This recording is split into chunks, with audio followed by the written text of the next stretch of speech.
Prynawn da, croeso i'r digwyddiad hon dan ofel cyfeillion y Llyfrgell Genedlaethol. Diolch i chi gyd am ymuno â ni heddiw. Good afternoon and welcome to this event, which is part of the programme arranged by the Friends of the National Library of Wales. Thank you all for coming along in person and to those of you watching the talk on Zoom. My name is Gwenda Sippings and I have the honour of being the chair of the Friends at the moment. I know that many of you are already members of the Friends, but we're always ready to welcome new members, and there are some forms that you can take on the table just outside the drum. I'm very pleased that Rhian Gibson has agreed to chair our event today, and she is the Director of Communications Engagement and Partnerships, and the Friends have recently moved to work more closely with her and members of her team into the new department. So please welcome Rhian.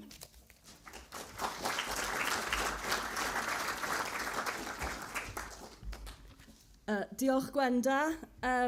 Croeso I bawb i'r Llyfrgell Genedlaethol. On behalf of the National Library, can I welcome you all here in person and, of course, whoever's joining us online from many parts of Wales and beyond. I'm really pleased that you're all joining us for this very special talk on one of our latest exhibitions, Aberystwyth on Camera, photographs by Pickfords, 1880-1970. It's all been curated by the library's photographic collection curator, Wil Troughton, who will be taking you through the collection shortly. These photographs have been selected from a small archive that survived from the business of Pickfords, commercial photographers in Aberystwyth between 1919 and 1972. Most, if not all, these images have never been exhibited before, so you're in for a huge treat. I had the pleasure last December on the first tour of the new exhibition, another sellout tour. It seems that Wil is currently selling more tickets than Bruce Springsteen. Once anybody knows there's a Pickford talk, people are there straight away. So I was really proud to be on the first tour, especially proud because it was on my father's request. Dad, like myself, is Aberystwyth born and bred, and he brought some of his friends as well on that first tour. We were there like with pop concerts, 5 o'clock when tickets were going on sale. I was there pressing, and exactly the same for the big concerts. But just to say, that's all they've talked to me since about, is how much they enjoyed Pickford's exhibition. And while we were going around, they were spotting things and giving information to Wil, which Wil didn't know either. So I'm sure when you go around, you will also have that experience of, taking you back to different parts of your lives, those of you like myself who are from Aberystwyth. And it's quite nostalgic and emotional at times as well. So, as Gwenda said, this event is hosted by the Cyfeillion, the Friends of the Library. So we, as the library, are very, very grateful to the Cyfeillion for their continuous support. So if you're not a member and you would like to be in more of these events, please join the Cyfeillion. The leaflets are outside. So thank you very much. You're in for a total treat. I'm going to listen to it again because I love it so much myself. So over to Wil. Thank you.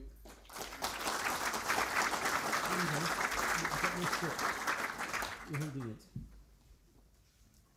Lovely. Thank you.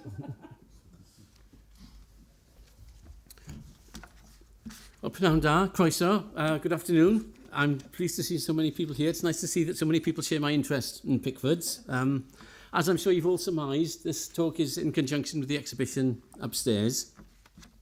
So I'll start by saying a bit about who were Pickfords. Well, Pickfords photographers were something of an Aberystwyth institution. For decades during the last century, it was to Pickfords you went for your wedding photographs, your baby photographs, your family portrait, your passport photographs, and that's where you took your snaps for developing and printing. Pickford & Son came into being in 1919 and lasted, with a couple of minor name changes, as you can see here, until 1972. You can see they were at 22 to 24 Pier Street, and just to orientate you, this was a recent photo of 22 and 24 Pier Street. Both those businesses have actually decamped. I think Game is now part of Sports Direct, and Photoshop has moved to bigger and better premises down in Llyfrgell. The business was sold in 1972, and the new owners saw little or no value in the thousands of negatives that the business had accumulated. In black and white photography, there is a layer of silver halide. When the exposed silver halide grains are developed, the silver halide crystals are converted into metallic silver, which blocks light, and this appears as the black part of a negative. This silver can be bleached out and recovered. Consequently, these thousands of negatives were sold for this purpose and destroyed. And for decades it was thought that pretty much of all of Pickford's output had been lost. Subsequently, a quantity of negatives of local views were donated to Curadur Museum and then passed on to ourselves. Obviously, Curadur Museum don't have the digitisation and reprographic services that we do, so it made sense for them to come here. And until 2016, it was thought that was pretty much all that had survived from the business. But in that year, as a result of a house clearance, we were presented with a box containing over 1,000 negatives, saved by an ex-employee of the company. These are in the process of digitisation and will one day all be available on our website. They vary from 10 by 12 glass negatives from the 1880s through to 35mm films from the 1970s. How or why these particular negatives were selected is not known. I mentioned that the business commenced in 1919, though of course if you've had a chance to see the exhibition upstairs, you'll have noticed that a number of the images predate this. So I think perhaps now is an opportune moment to show how the business evolved prior to 1919. The arrival of the railway to Aberystwyth in the 1860s brought in a huge influx of visitors.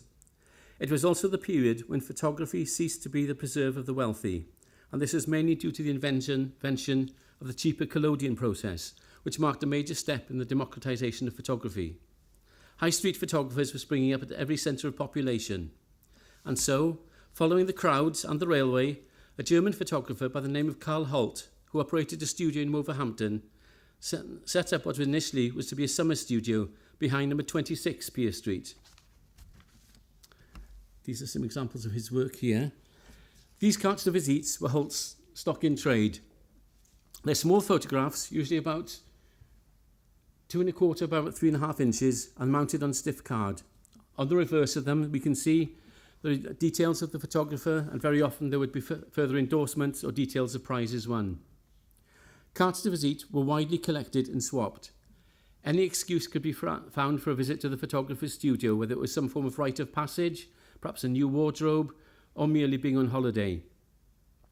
A small quantity of cards would have been ordered. You might have ordered 6 or 12 or a multiple thereof, and then you would swap these with your friends and family.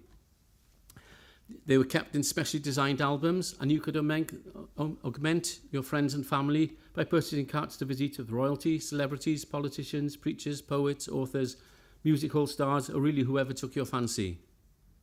Consequently, having a photographic studio in a seaside resort where people had time on their hands and money to spend was a very profitable venture.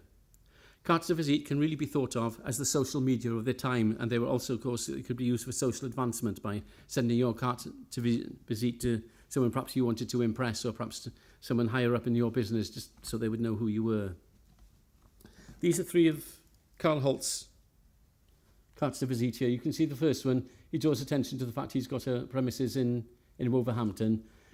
The latter 2, you can see he's got the square and compasses there. In fact, not long after arriving at Aberystwyth, he was initiated into the Aberystwyth Lodge of Freemasonry, which makes me suspect that he actually had a degree of respect from many of his fellow citizens.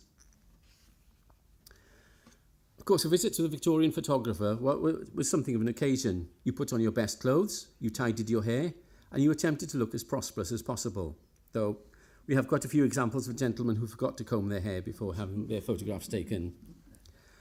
Having entered the ornate reception area, an assistant would then show you to the studio. There, the photographer, the great artiste, would arrange you. Early lenses had a very narrow depth of field, so therefore the entire person or persons had to be in one plane. Natural light only was used. Exposure times for cartes de visite varied considerably. On a nice summer's day, it might be 3 or 4 seconds. In winter, it might be as long as 15 seconds. Remember, when you're having your photograph taken, it's quite likely that you actually had a clamp around your neck, around here, to keep your head still. And in some of the early photographs, you can see the stand behind the person. So if you're wondering why Victorians don't smile, well, first of all, you've got a clamp around your neck. If you attempt to hold a smile for, say, 15 seconds, you're going to look as though you're perhaps quite not all there, really. Many Victorians had bad dentition. They had teeth missing, so you wouldn't want to smile and show that. And there was also perhaps the desire of Victorians to appear earnest and not too frivolous. However, in the early hours of 20th of April 1871, it all started to go pear-shaped for Mr. Holt. He was apprehended leaving 22 Pier Street in possession of a silver teapot, a silver salver and a pile of papers. Number 22 Pier Street belonged to a widow, Mrs. M.A. Jones, who was aged 27 and who had the misfortune of being a daughter-in-law to the most powerful man in Aberystwyth, Thomas Jones, also known as Thomas Jones the ropemaker, who also happened to be the mayor of Aberystwyth at the time.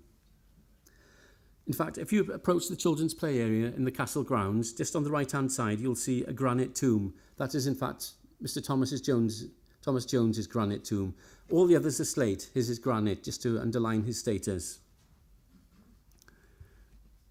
At the time of his death, a few years later, he was the outright owner of 3 Aberystwyth ships, the Anne, the Mary and the Clarissa. He had shares in 19 other Aberystwyth vessels and owned over 30 properties in the town. He was responsible for building the row of Victorian houses in Queen's Road between Sandmarsh Cottage and Lovedon Road. So when the case came to court and it transpired that Mrs. Jones and Mr. Holt were on friendly terms and the items in question had been requested by Mrs. Jones, who was then living in Carmarthen, and that Mr. Holt had let himself in with the key provided Mrs. Jones, which, according to the prosecution, gave him access day and night. I'll let you draw your own conclusions on that. Naturally, Thomas Jones was displeased that his daughter-in-law and mother of his grandchildren was friendly in this manner with Mr. Holt. Mr. Holt, in turn, felt that, although he was found innocent of any wrongdoing and received the support of many of the townspeople, he felt his reputation was tarnished and he offered his business for sale. So in stepped Mr. E.R. Gide, already an accomplished photographer from a well-to-do family from Painswick in Gloucestershire. We can see here from his carte de visite from his pre-Aberystwyth days that he had done something similar in Gloucester, that he had taken over the premises of another photographer who, for whatever reason, had sold up.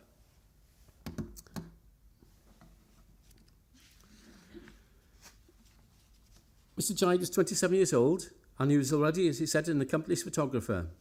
He was to remain in Aberystwyth for the rest of his life before he passed away in 1919. As we can see, his purchase of Carl Holt's business echoed his existing venture in Gloucester, and it was a practice that he would revive briefly in 1889 when he took over the Babington studio in Derby. And of course, at the time that Gide took over Holt's business, the craze for cartes de visite was at its height. Consequently, the business commenced very much along the lines of his predecessor.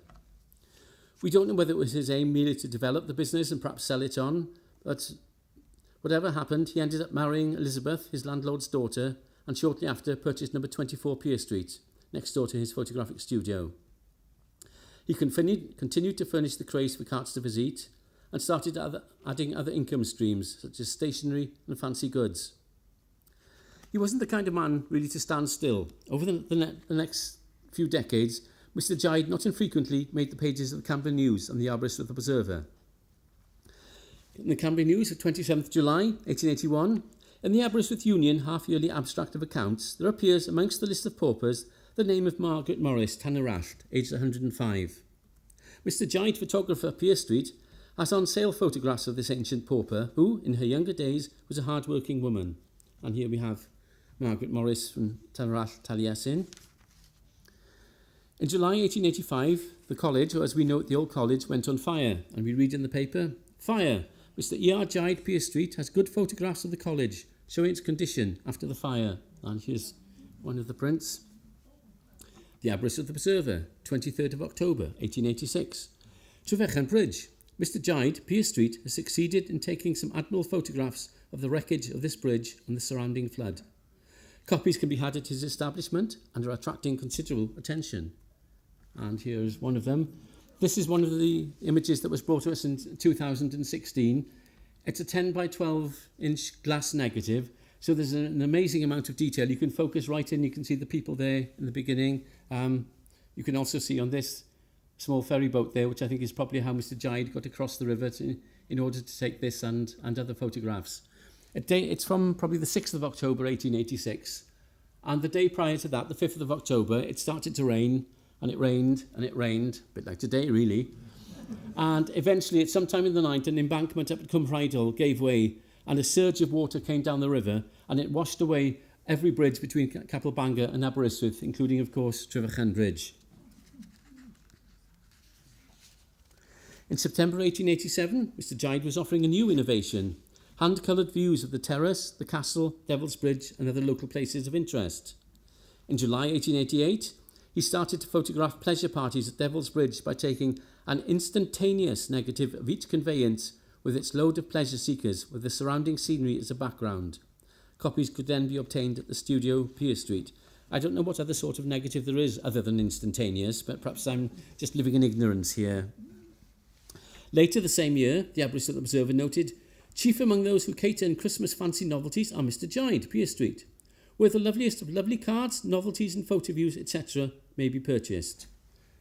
On the 25th of October 1889, photography. Mr. E.R. Gide, Pier Street, on the invitation of Mr. John Morgan, has secured an excellent photograph of the lifeboat crew who recently went out to the Arklow in Cardigan Bay. On the 11th of March 1898, a portrait, which is of 3/4 length, of Mr. Price of Trithall in hunting costume with whip and bugle. It was executed by Mr. E.R. Gide, Pier Street, and is a speaking likeness, whatever that is.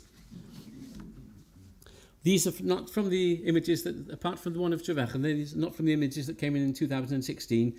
These are just things that have been scattered throughout the National Library. So it's amazing what you can find if you know where to look. The premises Gide used initially was 26 Pier Street, which was the home of a confectioner and baker and his future father-in-law, Henry Poole. The studio was at the rear of the premises. The only potential fly in the ointment at this time was the death in 1876 of Mr. Henry Poole, aged 76.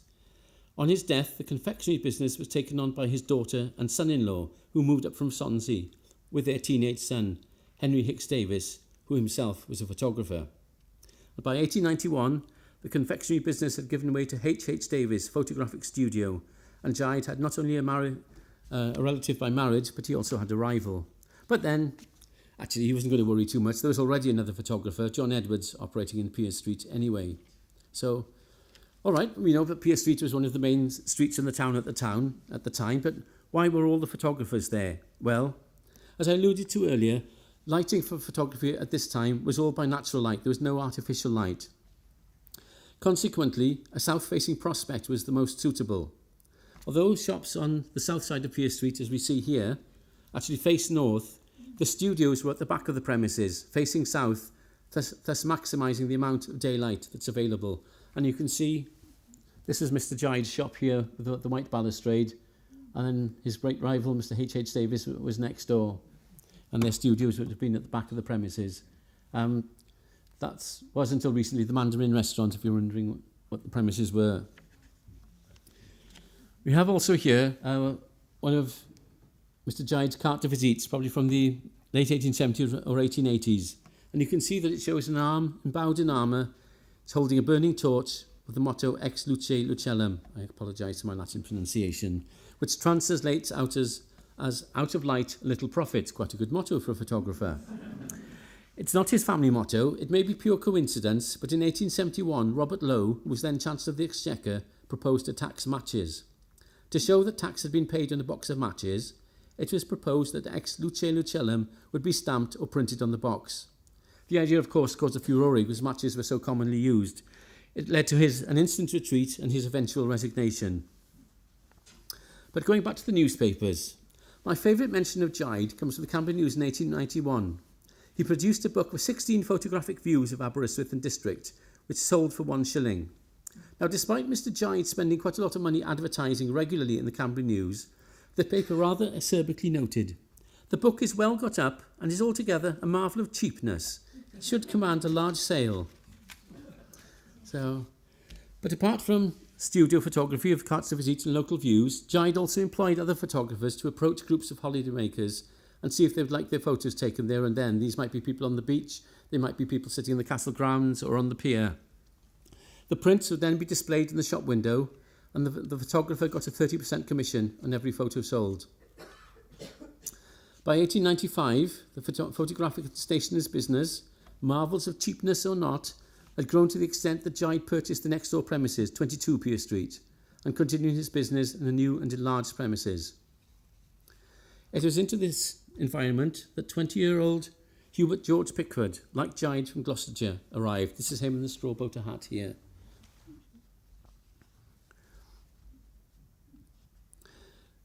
His arrival could have been precipitated by the fact that Mr. Gide's wife was very ill at this time and it was taking him away from his business. But I think now perhaps is a good time to look through at some of the views that Mr. Gide took of Aberystwyth over the years. Here we have the harbour, circa 1880. Notice there are plenty of boats but no ships. I think the railway had taken away much of the business by this time. Building the foundations of what were then the Edward Davies Chemistry Laboratories, which is now the School of Art near the Mae'r. And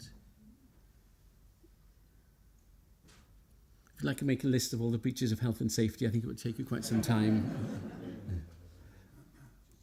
There's another view of the similar proceedings. I think what's interesting in that photo is not so much the foreground, it's the background of the railway station and the large amount of activity that you can see there. It was in fact due to, it seems laughable now, Aberystwyth's fantastic rail facilities that the Royal Welsh Show was actually held in Aberystwyth during the first few years. And one of the reasons was its connections with the rest of Wales. But I think what is perhaps also interesting is that there appear to be dressing sheds down there as well. So I think these tramways are probably taking stone down there to be dressed and were probably used in the building of Elm Tree Avenue and Stanley Terrace, which were being built around this time. This is the familiar view from Constitution Hill, but without Alexandra Hall. And you can see the bathing huts, and people have put their sheets out to dry on the beach.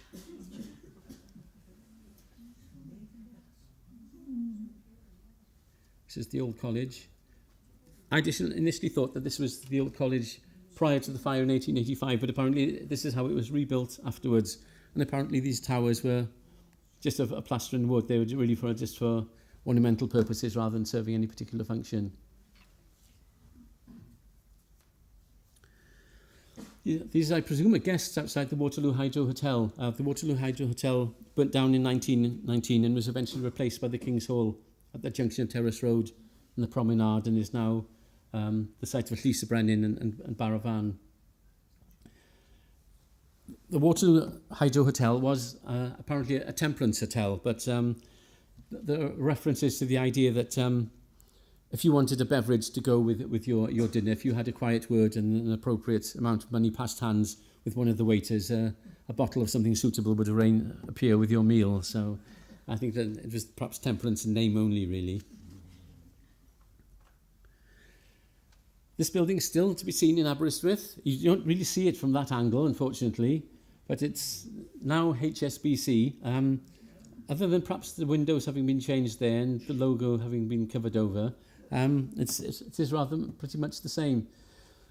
This was completed in 1907, but even by 1907, the North and South Wales banks had merged. You can just see there with the London City and Midland Bank. And I think this must have been taken probably from the first floor of the building opposite the bank, because normally when you're so close to it, you don't really get to appreciate all the architectural detail that's still up there today.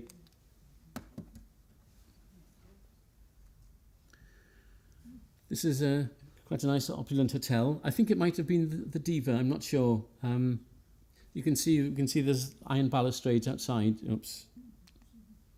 Let's go back again. The balustrades there. But it doesn't have the bay windows like the Waterloo Hotel, and you can see the ornamentation there as well. So it's still a bit of a mystery, but a lovely image. And this is the final one from Mr. Gide for the moment. This is the hunt at Machynlleth, and in the foreground is the only image we have of Mr. Gide.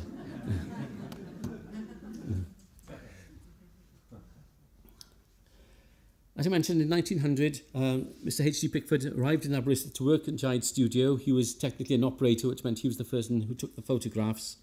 But shortly after, he helped found the Aberystwyth Photographic Society and helped organise the Aberystwyth Dog Show.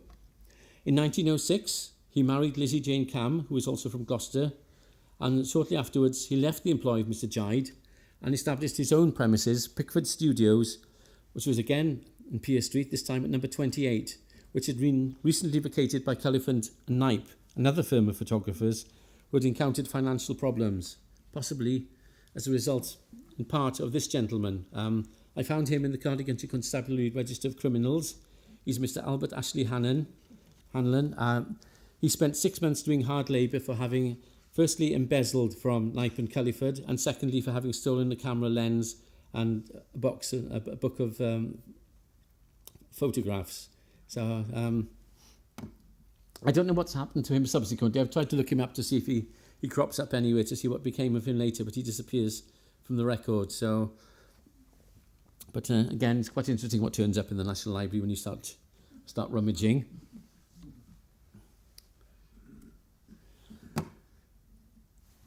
In 1916, we see from the Cambrian News that Gide and Pickford had, I don't know if they went their separate ways because there's a disagreement, whatever, but they entered into partnership.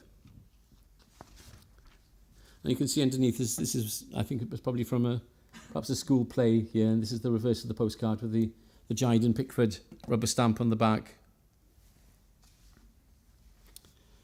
During the First World War, Mr. Pickford, who is by now a father, regularly entertained troops in the Red Cross Hospital in the building, the Cambria building, which was then the Theological College opposite the pier. In 1917, Mr. Pickford claimed exemption from military service on the grounds that, having been certified medically unfit, he had now taken on considerable financial responsibility. He was 37 at the time as well, and had since been classed C2, which meant he was able to walk 5 miles, see and hear sufficiently for ordinary purposes.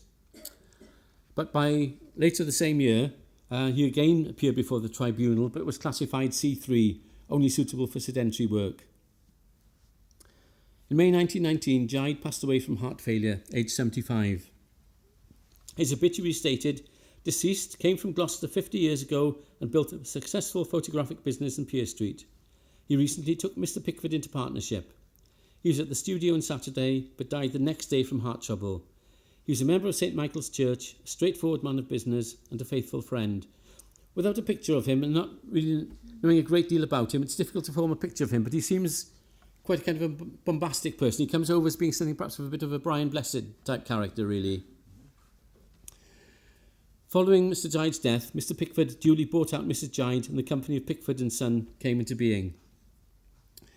There's very little material that we had in this donation from the 1920s. We know that Mr. H.G. Pickford has been to involve himself in public affairs. In this montage we have of the buffaloes, he's the gentleman to be seen here in the middle. I presume he probably created the montage, being a photographer himself.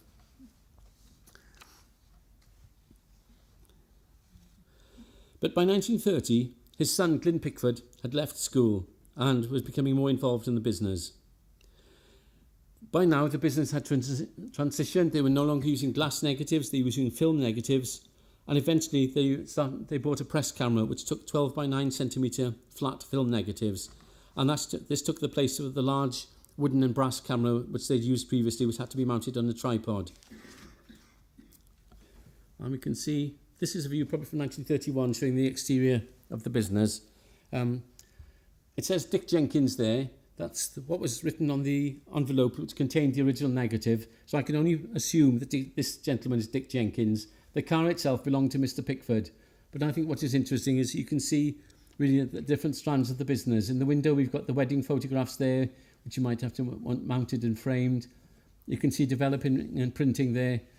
Certainly by the early 1930s, lots of people had their own Kodak box Brownie cameras and were taking their own photographs and would bring them to Pickford's to be developed and printed.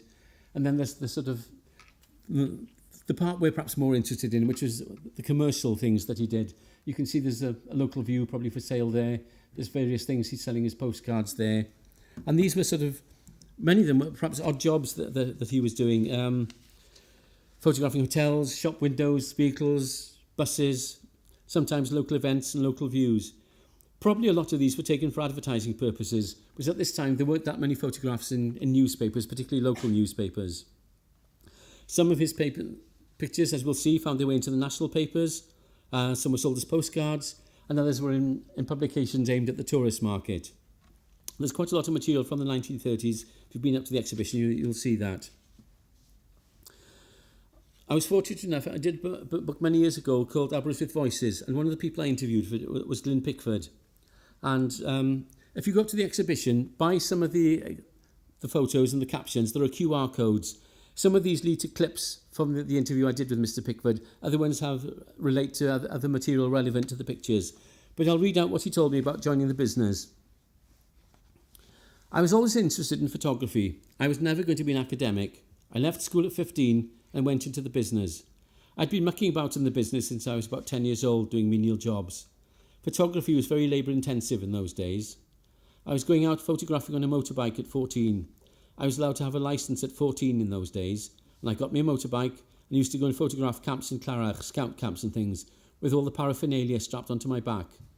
It was stand cameras in those days. By stand cameras, he means camera on a tripod. I used to take the prints out and get orders. That went on for a bit. Then I went to London, more or less to get letters after my name. There was a Professional Photographers Association. My father was very keen to have this thing on the wall, as he wanted me to qualify. It was roughly a city in guilds. I did it in about 6 weeks, as I knew so much at the time. And this is probably from about 1928. It's a photograph of Mr. Pickford there, his father, Mr. H.G. Pickford, and the staff of Pickfords. We know it's from 1928 because this young lady here was 14 years old and had just started working at Pickfords.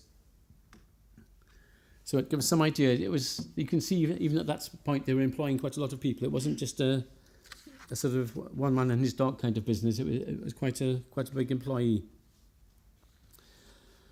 Once Mr. Pickford took over the business in 1919, he dispensed with the stationery and the fancy goods and continued with the 3 strands of the business that we saw in the early photographs. It was particularly with the growth of camera ownership, the developing and printing of films that became particularly important. There was also the studio. It was not unusual to have 6 or 7 wedding groups who would visit the studio each Saturday. And of course, we've got the part that we find most interesting that has generated most of the exhibition upstairs, the things from hotels and shop windows and vehicles and local views and occasional events. Again, when I interviewed Mr. Pickford in 2000, he spoke of their one big scoop, which was the College Hall fire in 1933. One of the first scoops I had was the College Hall fire on North Road. It was all built of all glass and timber. It was a Sunday afternoon. I was in the shop for some reason. The phone rang, and a friend of mine phoning from the bottom of Queen's Road said, "Do you know the College Hall is on fire?" I said, "No." "Oh, it's going like blazes," he said. So I jumped on my motorbike and went up to North Road and got my camera ready. I jumped up onto a wall, and for some reason, I put the camera this way up. And as I did that, the roof fell in, and a cloud of sparks and fire went up in the air, and I got a beautiful picture. I got a lot of others, many of which have been published since. The interesting part from my point of view was that I rushed back to the shop, developed the plates, and got in touch with my father. He said that we had a scoop here, and I'll take them up to Manchester. We got 10 by 12 enlargements, dried them quickly between 2 sheets of blotting paper, and he and a friend went to Manchester. We had the front page of the Daily Mirror, which you can see upstairs, for which we had £25. They went round the other offices. The Daily Sketch was going in those days, the News Chronicle, the Express. He got round them all, and they all used our photographs. One of them had the whole front page, which was, I think, the Daily Sketch, which sadly is not in the National Library. I then went into the darkroom and started printing postcards, and on Monday morning, they were in the window. In the first 2 or 3 days, we sold 2,000. People were taking them wet. They wouldn't even let them dry. We sold them for 6p each. I got quite a few pictures in the papers, but this was the only time I got the whole front page. And there are 2 of the postcards that he produced. He must have felt he'd got a raw deal. His dad went up to Manchester and he was stuck in the darkroom all night.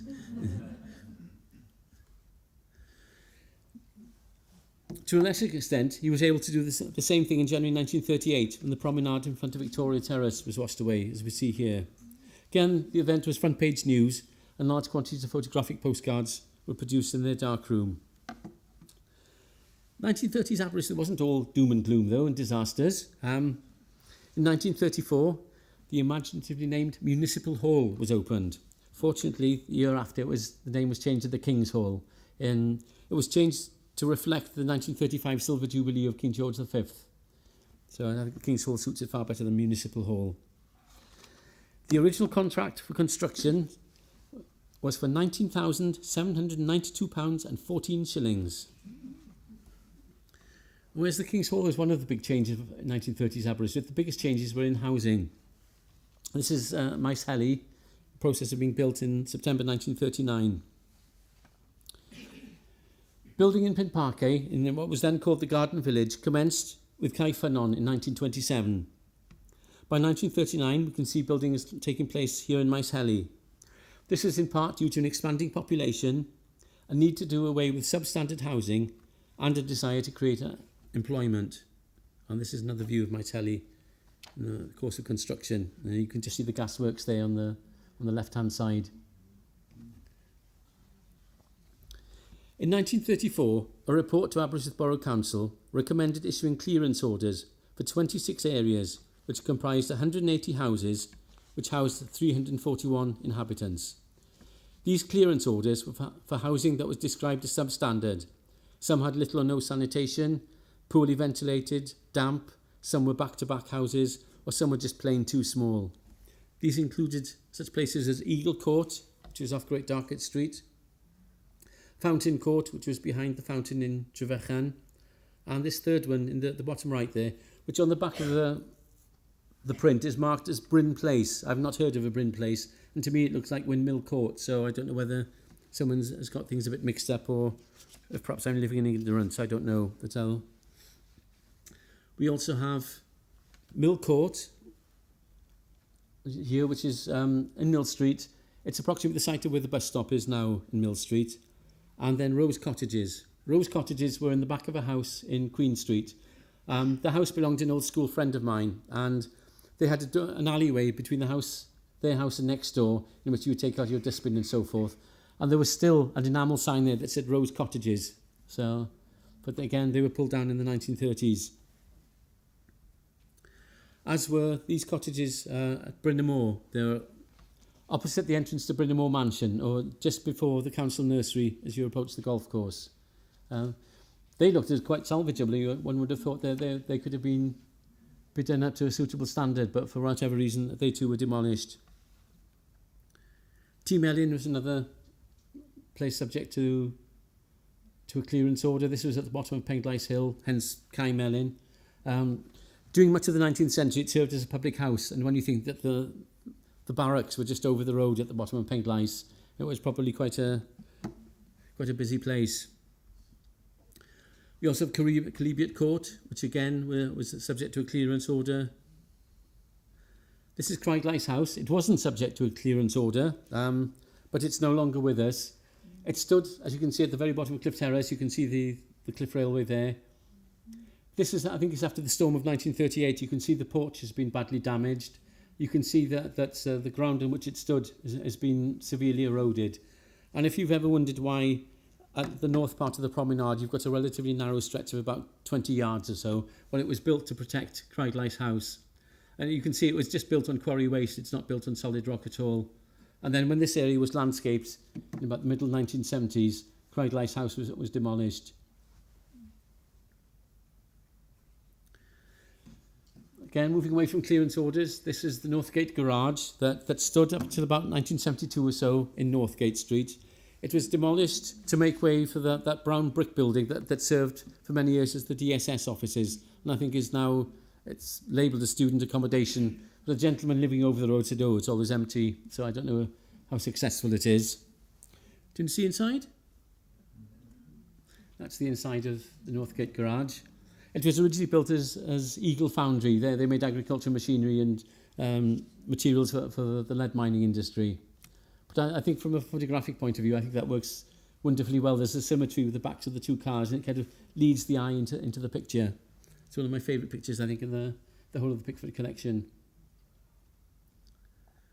Here we have Market Street, circa 1934.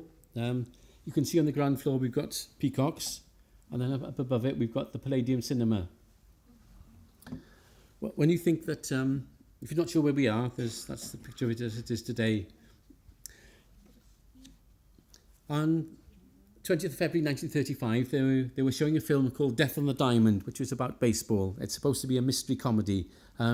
I think its only unique feature is that it paid American baseball stars to star as themselves in it. But for whatever reason, whether it was the nitrate film that it was based on, or at that time everybody smoked in the cinema, so it could have been a cigarette end, but the Palladium Cinema went on fire, and Peacocks in the cinema were destroyed. And it's now, as you can see, the Pantafedwen building. So, but Peacocks weren't going to give up lightly, and they moved down to Terrace Road, as they were up until not many years ago. And we've got the staff here of Peacocks. I don't know quite why their aprons are quite so dirty, quite what they've been doing, but this is Frank Phillips's fancy goods shop, who was quite a character as well. He'd been a geologist in his youth, and he'd been friendly with Cecil Rhodes, and he'd met a number of sort of relatively well-known people as well, but he settled back in Aberystwyth and ran a fancy goods shop. This is the inside of Peacocks.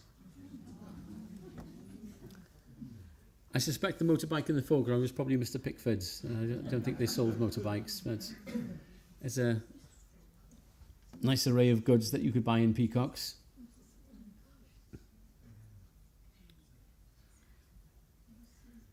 And next door to Peacocks was Boots, and upstairs was the lending library.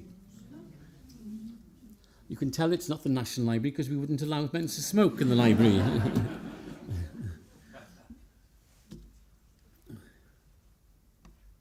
This is the harbour. This is probably one of the later pictures, probably I think from the early 1950s. You can see there, that's the TS Thunder. It was a redundant motor torpedo boat which the Royal Navy gave to the local Sea Scouts to play with. And you can also see the new council flats that have been built there, which replaced Lime Lane and the 3 tons, which were, again, areas subject to clearance orders.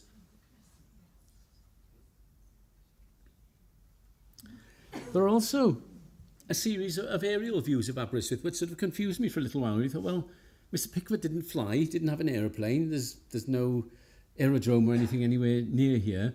But when I looked closely at one of the pictures, I could see that the municipal hall was there in all its glory, but next to it was the old bandstand and not the bandstand that was built in 1935. So that gave me a pretty narrow range of dates to look through. And lo and behold, I went through the Cambrian Newses and I found in 1934 that Alan Cobham's Flying Circus had come to Aberystwyth. And one of the things that you could do was you could pay so much, I don't know, I'm guessing 10 shillings, and they'd take you for a spin around Aberystwyth. So bearing in mind it was probably quite a small and shaky plane, I think Mr. Pickford's done very well to get some nice clear images, and there are more of them upstairs as well. This is a photograph, probably from 1938. When I first saw this, I thought it must date from the war years, because as you can see, there's only Mr. Pickford and his son. All the other employees are ladies.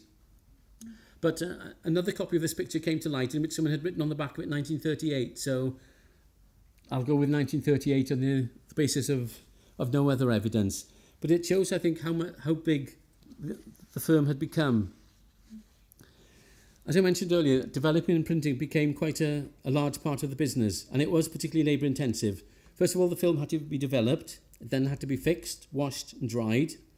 Every print then had to be handled, it had to be printed out, developed, fixed, washed, dried, varnished, then sorted into the order in which of the film, placed in a wallet and sent back to the retailer. In fact, by this time, Pickfords were doing all the developing and printing for other places in Aberystwyth, like perhaps Boots or Smiths.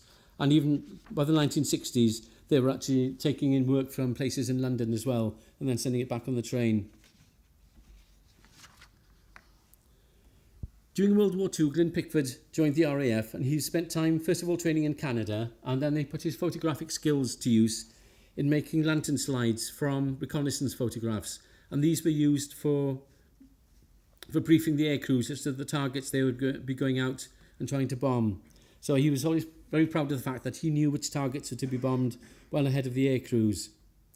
There's relatively little surviving from the 1940s, perhaps because Mr. Pickford was away and perhaps because of a shortage of materials. But there are some images here. This is the Aberystwyth Auxiliary Fire Service, 1941. This is their equipment. Fills you with confidence, doesn't it? This is from an exhibition which I think was held in the drill hall for about recycling and generally about the war effort, and this is one of the nicer images from that. There's also a copy of this letter. I don't know, you can probably read it. I'll summarise what it refers to anyway. It's from I think it's 1941, we can see the date, and a plane had been out on a mission over Europe, and it was trying to find its base back in Lincolnshire, but due to fog and mist, it couldn't see its base or any landmarks. So they kept flying west, hoping that they would find somewhere to land. They got out over the Irish Sea, they could see the lights of Ireland. They then decided they didn't want to be interned for the rest of the war, so they turned round, but they ran out of fuel about 3.5 miles off Aberystwyth and had to ditch in the sea. As they did so, two of the crew, unfortunately, were killed. They then fired off their guns to draw attention, and these 3 fishermen, you can see in the bottom here, on their vessel, the Emerald Star, went to their rescue. By this time, the lifeboat had been launched, but due to wartime regulations, they couldn't send a maroon up to summon the crew. They had to send someone round on a bicycle. So this is related to the Second World War, but the photographs are actually afterwards. You might have heard of the Capel Delweddau, the Italians' chapel in Henllan near Llandesil. A prisoner of war camp was opened there in 1941, and by 1943 it was full of Italian prisoners of war who'd been captured in North Africa. And they chose to take one of their barracks, not to use it as barracks, and they converted this into their church. And they produced everything here really by things that they could scrounge. They used rusty nails, they used old jam tins, they would iron out cement sacks. They would many of them were out working on local farms, so they would scrounge bits of cement or paint or anything they could find and created this Catholic church, which is still in existence. I understand it's still in fairly good condition, although bearing in mind under the circumstances in which it was constructed, it's the fact that it's still there after 80 years is quite a tribute to them, I think. This is the same camp. This is 1948, and there are a number of Germans there. I wouldn't call them prisoners of war by this time. I'm not entirely sure why they were there. My theory is that perhaps they were from parts of East Germany and didn't want to go back to Soviet East Germany, and so were sort of learning about life in Britain in order to settle here.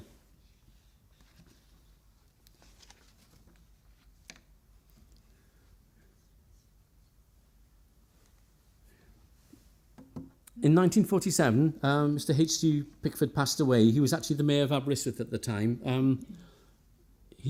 The Mayor in 1946 was Mr. A.W. Miller. He also passed away while he was Mayor. So I don't know who was Mayor in 1948, but they can't have been looking forward to it, really. This is what there are numerous pictures in the collection of the lifeboat. This is launching the Frederick Angus, and it's at the time it was kept here in the lifeboat house in Queen's Road, and then would have to be dragged up Bath Street and along Terrace Road before launching it. By the 1950s, they had a Caterpillar tractor to enable them to do this, but otherwise, previously it was done by either using horses or whatever local labour they could find to sort of manhandle the boat through the town. Frederick Angus gave way to the yw'r, which had a special significance for Aberystwyth. This is the naming ceremony here on the 8th of June 1952. It was named yw'r as a memorial to 22 of the Women's Royal Naval Service, the Wrens, who were killed when they were going to Gibraltar, and their boat was sunk by a German submarine. One of those 22 was Kathleen Miller, who was from Aberystwyth. So her mother is actually up on the plinth there. And you can see the crowds that have gathered. The vessel was sort of state of the art at the time. It cost £14,000 to build, which is only £5,000 less than the King's Hall a few years less before that. The boat is still in existence. It's now number 2,242 on the National Register of Historic Ships. There are also some photographs of local incidents, such as this tanker that overturned at the bottom of Penglais. miraculously, the two people inside were unhurt.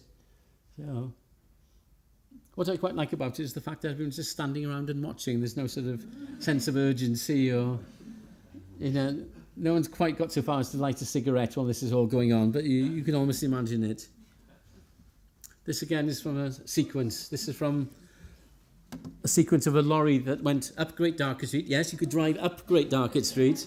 It was turning into Bridge Street, swerved to avoid a pedestrian, and the front wheel went through a grating in front of Mrs. Doughton's shop there. You can see Mrs. Doughton there looking a little perturbed. And you can see that everybody's having a chat about what to do next. So, by the 1940s, there are increasingly more and more photographs of commercial vehicles. So these are which are sort of customised vehicles by Larry Garage in Talabont. I think they're quite an interesting sequence. But there's also Lloyd Jones buses. This is their brand new luxury Austin 29-seater coach. And here's 3 of their coaches. I should point out at this time the Lloyd Jones brothers are my great uncles, so that's why I put the pictures in. This is a National Benzol mixture tanker with 2 men who look as though they're hiding something behind their back. I don't know quite. And this is the Corona lorry from circa 1960. I'm sure everybody remembers Corona. You can see there's a sort of spider's web across this negative, and sadly some of them do suffer from what's called vinegar syndrome. What happens is that it's probably as a result of not having been developed or fixed or washed properly at the time that they've been made.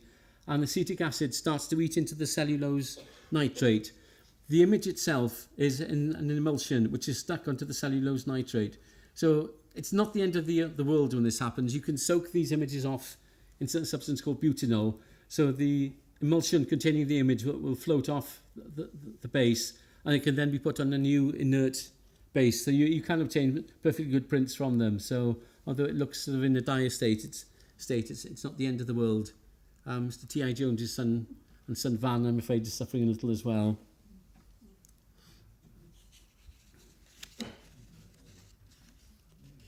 Amongst the most dangerous jobs Pickford undertook were climbing the rickety scaffolding to the top of the War Memorial.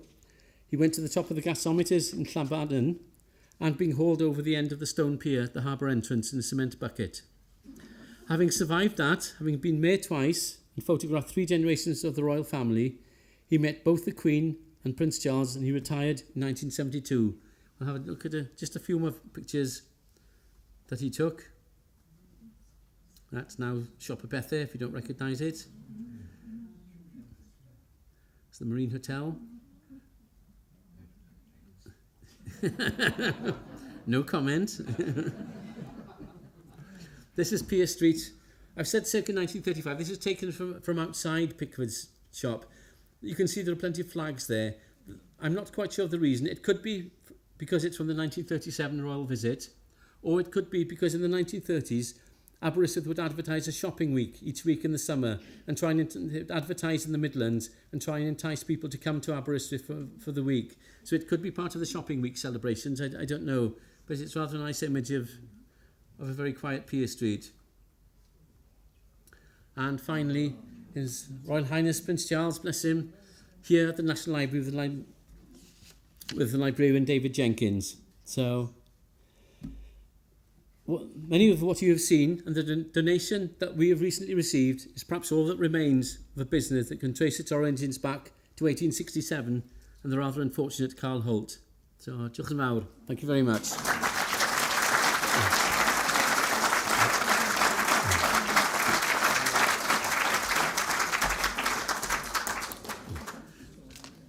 I could hear from all your reactions throughout how much you enjoyed that, as I did. And I'm sure you could listen to Wil for the whole of the afternoon if we had the opportunity. We'll have to make a special request for part 2, I think. Okay. So thank you all for coming. The exhibition is upstairs if you want to go and have a wander round. Wil will be around as well if you've got any questions. There's also, if you do find any photos, and this is me doing the library cell here, which you would like a copy of for yourself as a memory or as a present, it is possible to ask for that. There are leaflets telling you how to do it. So thank you ever so much for coming. Please go and see the exhibitions and the other exhibitions in the library currently. There's one on the treasures, one on contemporary art. So thank you. Diolch, Wil. Thoroughly enjoyed myself, and I'm sure a lot of people's brains are running, yes, I remember that, I remember this, and the Corona van was the one for me, I've got to say. You know, give me some limeade and cherryade now, and I'd be really happy. So thank you very, very much. A diolch mwyaf I Wil. Absolutely superb. Diolch.